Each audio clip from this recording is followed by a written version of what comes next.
Welcome to the Contract Express webinar session 2. We would like to let you know we will be recording today's session for those who are unable to attend, and any questions you have can be posted in our Q&A box located on the top right-hand side, and only Thomson Reuters will be able to see these questions. Today's topic will be on organising and maintaining templates and will provide tips on general template housekeeping. During the session, we will show you how to keep your site up to date, how to organise your templates using categories, and we will finish off with document structure when it comes to authoring. Over to you, Rhiannon. Thanks, Sharmila. So let me share my screen. At the moment, I've got on screen my Contract Express site, and I'm going to go to the Templates tab. So I've got several templates on here, and I'm going to show you how you would best manage those templates, versioning, and everything like that. So on the Templates tab itself, I have my list of all of the templates that I have uploaded onto this site. You can see who has modified each of these, when they were last modified, and also under the access column who these have been shared with. As an end user, I would obviously be accessing these documents by navigating to the Document tab and selecting New Document. This is where I would have a link to each of the templates that I have access to. So first of all, how do you control who has access to what templates? So that is something that is controlled under the access here. As you can see, some of these have shared next to them, and other ones have only me next to them. So every time you upload a new template as an author onto your Contract Express site, the default would be only me. So every time you upload a new template, it's shared with only you. In order to give access to other users, you need to share a particular template. So I can do that by clicking into where this says only me and going into the user access. And there are 3 ways that I can share with a particular user or groups of users. So the first way is individual users. I simply type the name of a particular user in here. So you can see I've got 5 users on my site. They're all me with different email addresses. So if I want to share this with Rhiannon too, I can select that user and then choose the access level for that user. So read access will give access to that user to be able to generate documents from the questionnaire. If that user happens to be an author, write access will allow them to also amend the template itself. And full access will also allow modification of the sharing permissions as well. None is the final option, and that's generally just used to restrict access where it has already been given. So that's the first way. The second way would be to share with a particular group. So if I type something in here, you can see that I've got various groups that I've set up. These need to be set up on the admin side. And the idea is that it allows you to share a particular template or templates with a group of users without having to go through and add each one of them individually. So for instance, I could decide that I'm going to share this one with all of the UK offices. And again, I can choose the sharing permissions that I'm going to give. So that's the second way. The third way is to share directly with a specific role. So I can share a template with a guest, an author, an admin, or a user. And for each of those, I can also set the access level as well. So for example, I can say all of the authors are going to have full access to this template. When it comes to the sharing permissions, they work top down. So in the case that you add 2 sets of sharing permissions that disagree with each other, the top one will always be the one that takes precedence.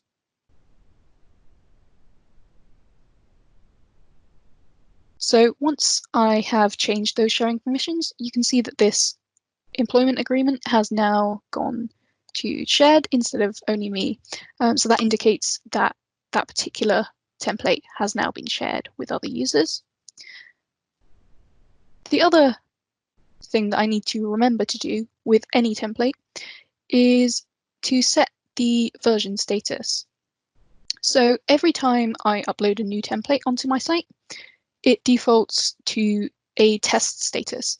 And the idea is that you don't want a template being rolled out before you're ready, before it's been completely tested.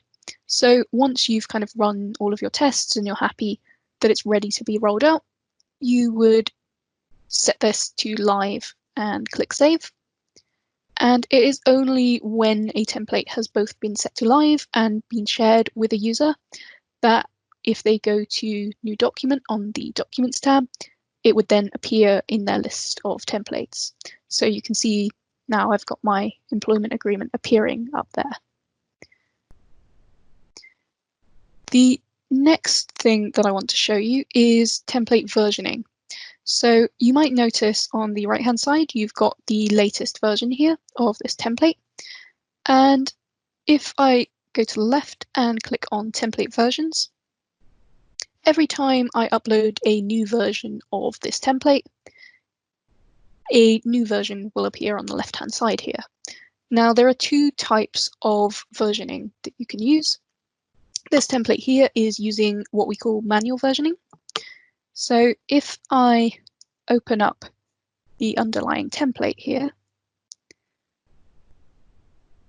and I look under the template properties, you can see that a manual version has been entered under here. I can then, let's say I've gone back at a later stage and made an amendment to this template. I can then increase that version. I can say this is version 1.1. And I can re-upload that template onto my site.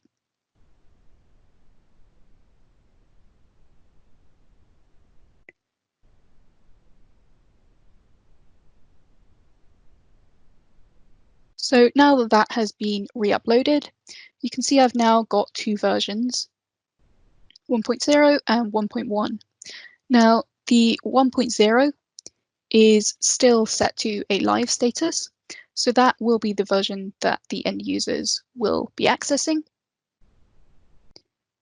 This 1.1 version is a test status.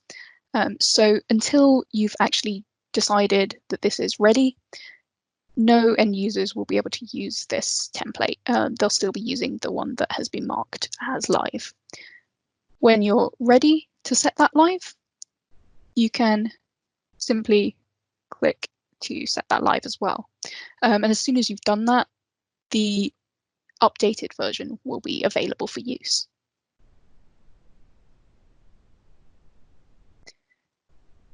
So that's using your manual versioning, and this is usually quite helpful for making it very obvious when you've made a sort of an official update to a template, maybe because there's been a legal change or some other reason that the underlying precedent has needed to change.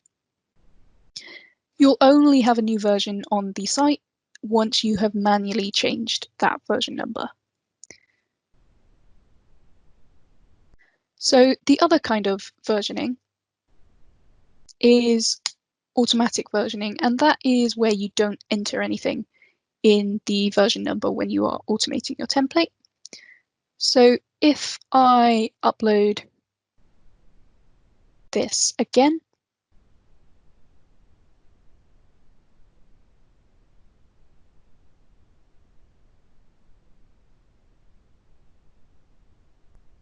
you can see what happens is I get a time and a date stamp. And this will be the case every single time you upload the template. So this does have its uses. Sometimes this can be useful because it creates a record of every single upload of the template. But if you want to keep track of specific updates, then the manual versioning can be more useful.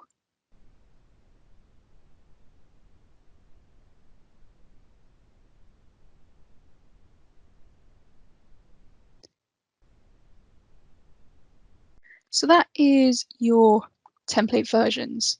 The other thing to bear in mind is what you need to do if you decide that you want to get rid of a template once you've shared it.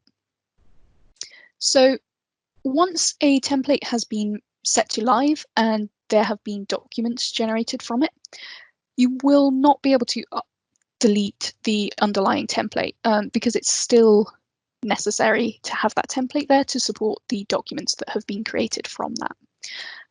The way that you can get around that is to delete all of the templates, the documents which have been created from that template. This can be done as an admin by navigating to the Documents tab. Under My Documents, I have all of the documents I have personally created. And if you go to All Documents as an admin, you will see that I have access to documents that have been created by other users. So for instance, if I wanted to delete my NDA template, I would have to go through and delete the NDAs that have been created by not just myself, but other users as well before I could do that. So if I go to my templates here and I look at my non-disclosure agreement, I would not be able to delete this until I have deleted those individual documents. So to do that, I would find the documents, click delete and confirm. Once I have done that, I can find that NDA template, and I would then be able to first make sure it's set to a test status, and then I would be able to select it and click delete, and that would enable me to delete it. But generally speaking, I would advise against deleting your templates in this way.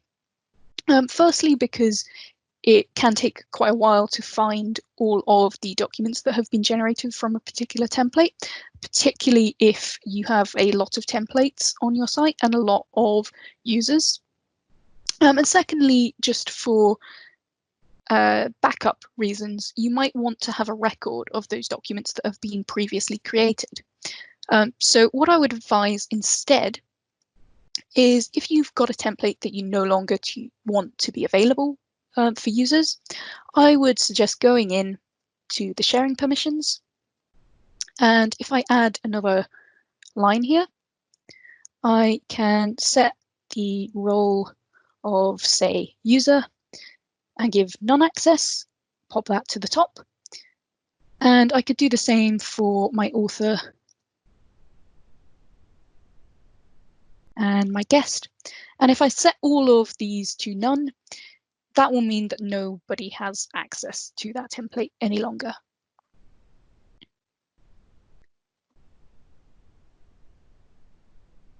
So you're still retaining that template on the site, but you're no longer giving access to users to actually create template documents from that template.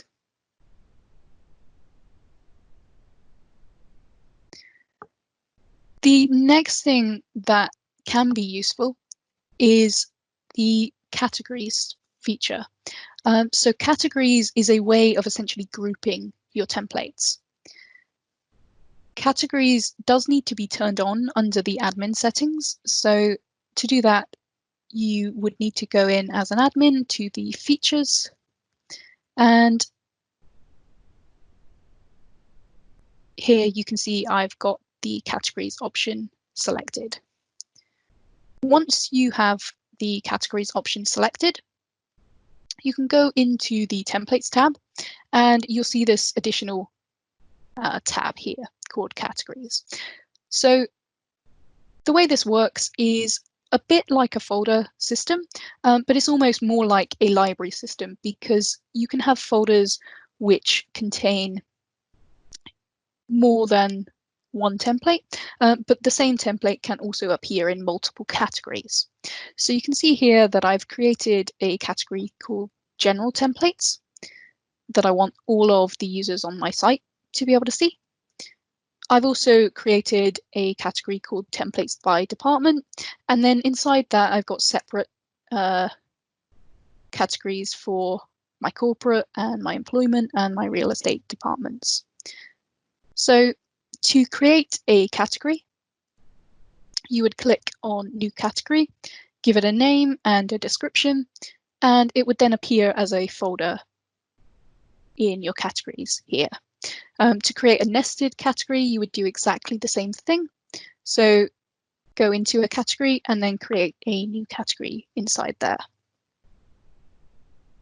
To add a template, you would click Add Templates, and here you can select the template that you want to choose. So maybe I want to add my share purchase agreement here. You can give it a name in the category. So that would be the name that appears for the end user. And it can be slightly different to the template name if you want to. And you can also choose the profile that you're using. So I'm not going to cover profiles in this section, but you can apply a different profile to the same template in a different category. So let's say, for example, I want to call this template SPA and I want to use the English profile. There we go. So I click Save, and that template will now appear inside that category. The other thing to note when you are creating your categories is that there is a root category, which templates default into when they are uploaded onto the site. So you can see here, I'm at the top level in my categories folder, and I have this My First Template Australia here. So if I log in as a end user, so I've just got another account here. This is my Rhiannon 3 user. And I look under New Documents. You can either look through all of your templates, or you can look by category. So you can see that that My First Template appears here, and it's not in any particular category folder. And the reason for that is because it appears here, and it's not within a specific category, it's just in that root category. So to avoid that happening, when you first upload a template, I would suggest moving it by selecting and clicking Move, and then you can choose your category that you want to add it to. So let's say, for instance, I wanted to add it to my real estate category. I would select that and click Move. So you can see now that I've got no templates that are sitting in that root category. They're all in specific categories. Now, if I reload this page as my end user, I would now go in and I can look into either my general templates, and you can see that I don't have any ones that are shared with me here, or I can go in and I can look per department.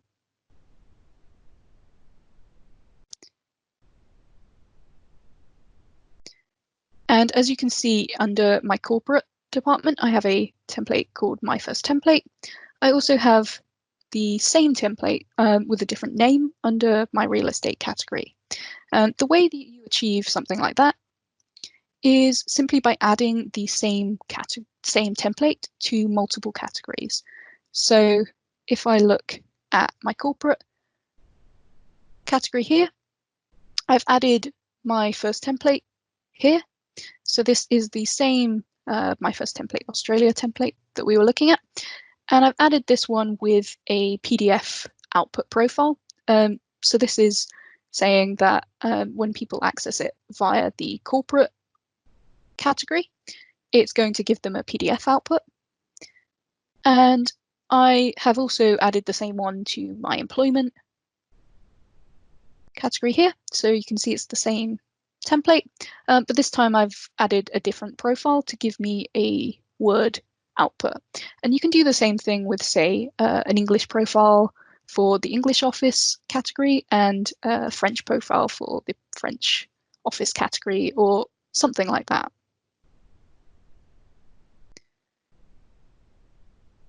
So the other thing you want to bear in mind when you are using categories is that you need to set sharing permissions in two places. The first one is on the actual template itself. So if you look at the Templates tab, in your list of templates, you need to set the sharing permissions for the particular template on here, as we did earlier. The second place you need to set those is under the categories. So if I navigate, for instance, to the corporate category, I have a sharing permissions option on that particular category. So what I can do is I can share it, for instance, with the corporate category. So that would mean by sharing it with the corporate group, only the corporate group and the users that I have put into that group would ever see the corporate category and have access to it. So it's a way that you can have the same templates available to different users, say from the corporate versus the employment department, and give them different access and potentially different profiles set up on the same template.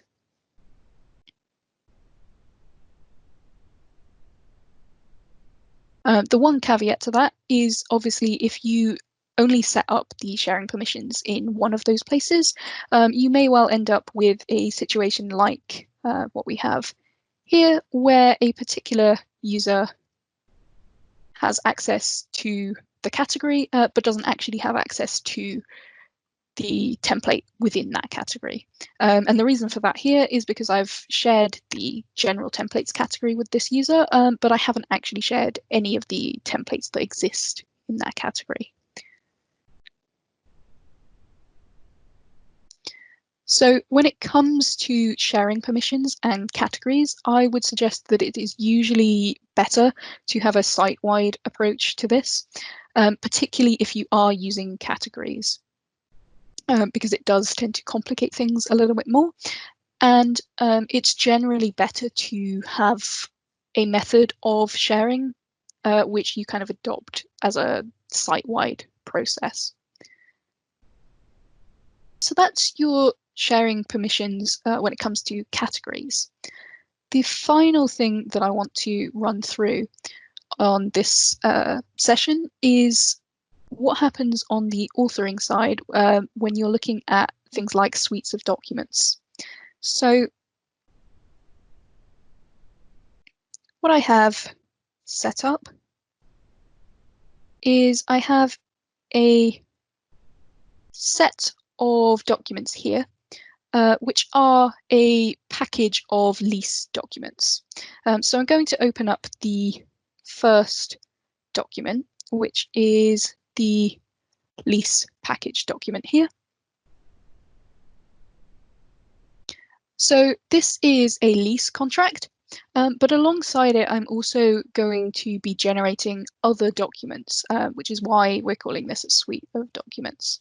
So I'm not going to go too far into the authoring side itself, but if I scroll to the bottom, you'll notice that we've got several attached statements down at the bottom here, where we're generating different documents. So we've got a landlord notice to tenant, a statutory declaration, a notice to the guarantor, etc. And these kind of depend on the answers in the questionnaire as to which documents we want to generate.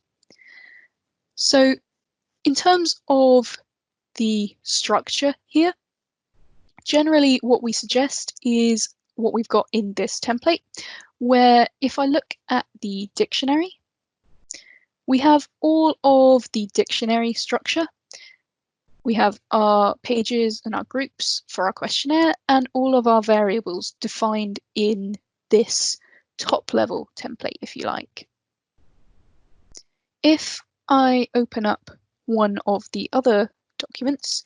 So let's say the notice to the tenant. I'm also making use of the same variables in this template, but if I go to the dictionary editor, you can see that I don't have the same questionnaire structure.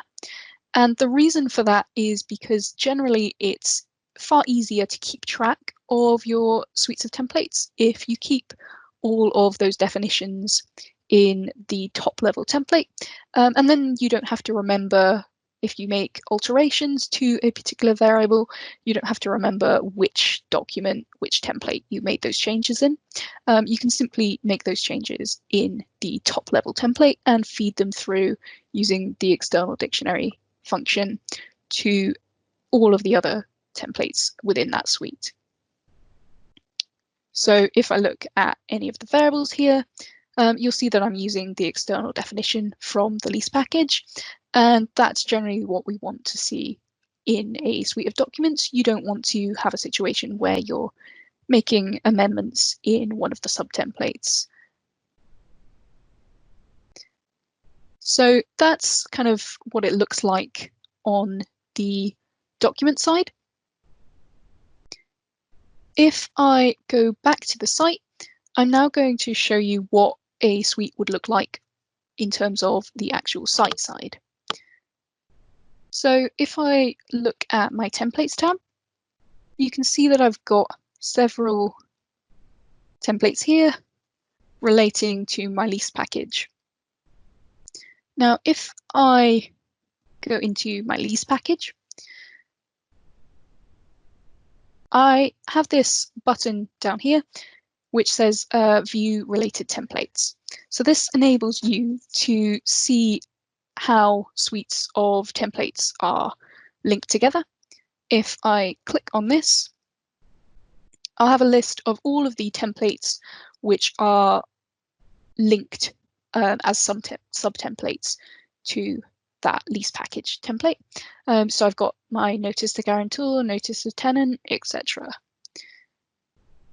So this makes it a lot easier to control things like your version statuses, because you can choose to set all sub-templates to live or test all in one go.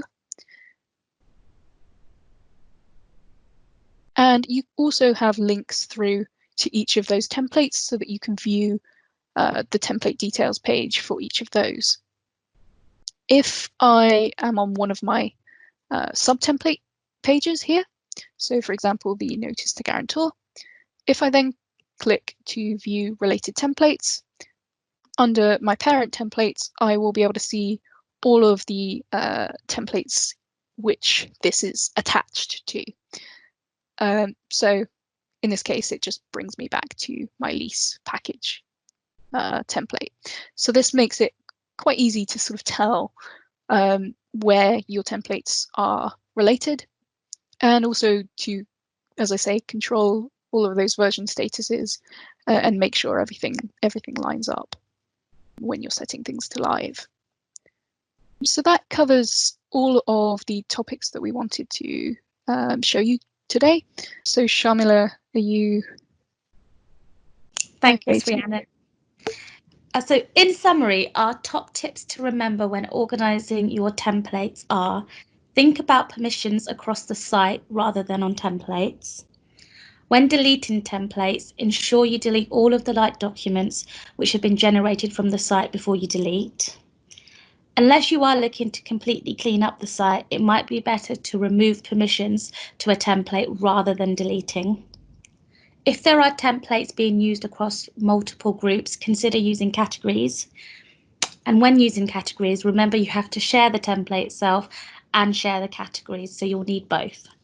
Thank you for attending today's webinar. We hope you enjoyed the session.